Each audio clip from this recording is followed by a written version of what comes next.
Good morning, everybody, and this is your Dow Jones day trade setups for today, the 6th of January. We're still range bound. I mean, there's no two ways about that. We had some data come out yesterday, and the market didn't actually know how to react to the data. I think the key thing here, and I am starting on the daily with this one, the key thing here is that we're still in this daily range in between the daily moving averages. This little setup here of the oscillators is indicating a break to the downside, so just be very careful of what you're trading at the moment. So if you have been trading the ranges, as I know some of you have been doing, that is the bottom of the range, and we have been saying that the stronger setups here has been the longs, but it is also now starting to look like equality, sort of an equal opportunity for either side. So engulfing bar, engulfing bar, engulfing bar, engulfing and follow through range bar right up on these moving averages. But for all intents and purposes, we're still in between moving averages, so it is a range. We're still in the range. I am not a range trader, so I don't bother with this at all. 3 hour, pretty much same, more of the same, just a little bit clearer. And I think the key thing here, which is starting to favor a move to the downside, is that setup there. So it is starting to look like a flat bottom triangle here. And basically, when you get into a range, if a range extends beyond 20 bars, then it is more of a coin toss than anything else that you should expect. So for me on this, we need to wait for confirmation of either a break below 32,863, or we need to worry about 33,471 as the break to the upside. So at this stage, there's no clear direction. Look at yesterday again, and I said, probably sit on the sides, which is exactly what I did. Look at how we were just mucking around here in between the moving averages, above the moving averages, now below the moving averages. So setups to the short side are going to be something like this. I'm just going to make it wide so I don't make the chart too messy. But basically, that is the lower side. I'm ignoring this one because price is already through there.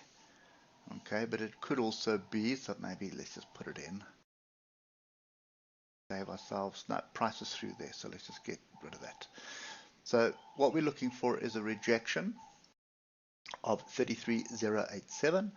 If that fails, we're looking for a rejection of 33,161. What do I mean by that? Inside bars, like this. Engulfing bars.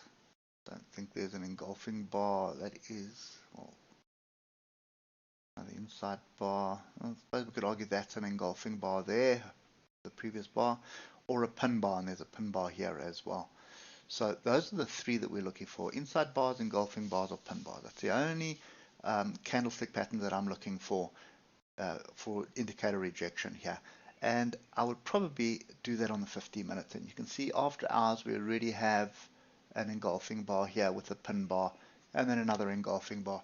But I'm not a fan of trading this time in the morning, so we'll wait for the European Open at least before we start looking at it. There is European data today which could get the market moving, and then we've got non-farm payrolls later on this afternoon which could get us moving.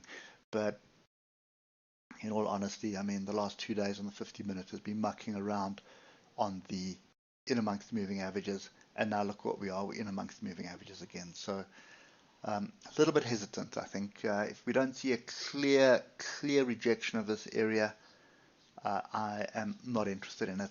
We will then leave it alone. And when I say clear indication, it's going to be a 1 hour rejection in this zone before I even think of moving, of taking anything.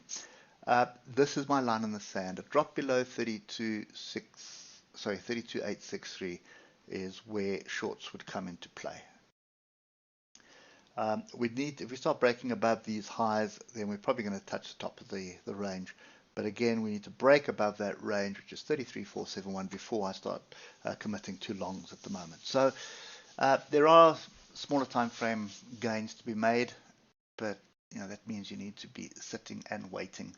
And you can see the move down wasn't really, there was no real structure. It was not structured. There was no retest of levels. There was no, um, it wasn't textbook style.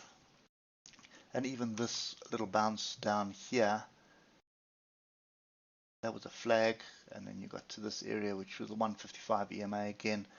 But there was no structure to the left for what it bounced off. And whenever that happens, I'm very skeptical, very, very skeptical of jumping in on a direction. And the reason for that is because I have been burnt many times by trying to second guess something or the fear of missing out. So I would rather look for the bigger moves, rather focus on the hour and the 50-minute for my entries, because that gives me much bigger gains than chasing a couple of points every day.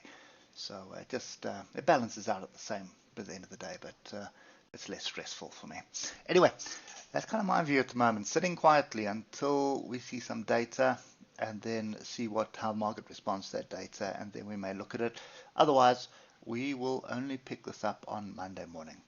Hope that helps, and we'll catch up with you on Monday morning. Cheers for now.